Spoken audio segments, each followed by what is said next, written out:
In 1999, a mysterious flight turned deadly. I'm Jason Horton, and this is Strange Year. 1999 gave us a disastrous Woodstock and a not-so-disastrous Y2K. However, a flying coffin made 1999 a strange year.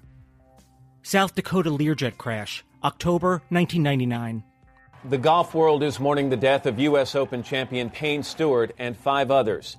Now comes the investigation into one of the most unusual incidents in U.S. aviation history today. On October 25th, 1999, a Learjet 35 carrying pro golfer Payne Stewart and 5 others was scheduled to fly from Orlando, Florida to Dallas, Texas.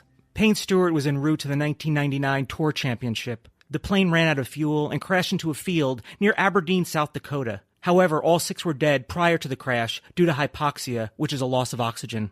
The jet began veering off course shortly after takeoff. Air traffic control lost radio contact with pilots 25 minutes after takeoff, which was when the plane was climbing through 37,000 feet and located northwest of Gainesville, Florida. The aircraft continued to head northwest for over 4 hours until running out of fuel. And what came next? After a word from today's sponsor. Are you a true crime junkie? Into murder stories or real-life mysteries? Odds are, if you're listening right now, you're probably into one or probably all of those. And if you're like me, you'll very much dig Sword and Scale. Sword and Scale is the longest-standing true crime podcast that combines 911 calls and interrogation audio to tell you real-life stories that will chill you to the bone. Sword and Scale's host and creator Mike Boudet expertly narrates each shocking episode to fully immerse listeners into a carefully crafted real-life story that proves that the worst monsters are real. Some of my personal favorites are episode 121, where Neil Entwistle and his family mysteriously disappear, and episode 107, The Case of Kevin Ray Underwood. I won't spoil them for you. Just give Sword and Scale a listen for yourself. Sword and Scale is available bi-weekly on Apple Podcasts, Spotify, Stitcher, iHeartRadio, TuneIn, and wherever you listen to podcasts. Subscribe today and leave them a review. That's Sword and Scale, also available at swordandscale.com. Subscribe today and give it a listen.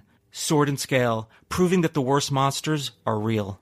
The Air Force and Air National Guard tried to intercept the jet during the fatal flight. The pilots said the windshield of the jet appeared to be frosted over or covered with condensation, and they couldn't see what was happening inside. They didn't notice any damage or anything abnormal. However, Payne Stewart, the 2 pilots, his agent, and a golf architect essentially were either dead or unconscious inside the Learjet for hours before eventually crashing.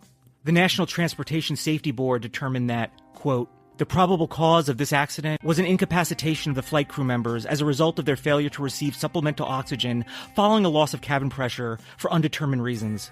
I want to thank abcnews.com, NBC News, golfdigest.com, and the LA Times. Thank you so much for listening, and I'll be back next time with another episode of Strange Year.